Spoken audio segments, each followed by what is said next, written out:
ரெண்டு பேர் தான் வந்து பேசுறதுல சாமர்த்தியசாலி, பேசுறதுல சிறந்தவர் ரெண்டு பேர் யாரு அப்படின்னு கேட்டா கபீஸ்வரோ. கபீஸ்வரனான வால்மீகியும் கபீஸ்வரனான ஹனுமானும் தான் பேச்சுல சிறந்தவரான்.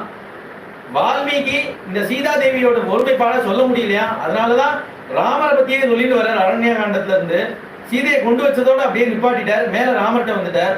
நீங்க ஹனுமானும் சொல்ல முடியலங்கிறார். வேற யார் சொல்ல முடியும் இந்த ஒருமைப்பாட? எம்மனோர் உரைக்கப்பாலதோ, இது உரைக்கவே முடியாது அப்படிங்கிற இந்த பொறுமையை. தன்னோட சாஸ்திரம், சர்வசாஸ்திர பாரங்கதன், நவ வியாக்கரண பண்டிதன், இதெல்லாம் இப்ப ஒண்ணுமே பிரயோஜனப்படலையா? சீதையோட ஒருமைப்பாட சொல்லணும்னு நினைக்கும் போது இதெல்லாம் உபயோகப்படலையா? இதை வச்சு சொல்லணும்னு நினைச்சா சொல்ல முடியலங்கிற. அவர் ஒரு பட்சி ரூபத்தை எடுத்துட்டு இருக்கார், மேல அந்த சிம்சுபா விருட்சத்துல இருக்கார், சமயத்துக்கு காத்துட்டு இருக்கார். சரியான சமயத்துல சீதாதேவியை போய் நம்ம சமாதானப்படுத்தணும் அப்படின்னு நினைச்சிட்டு காத்துட்டு இருக்கார்.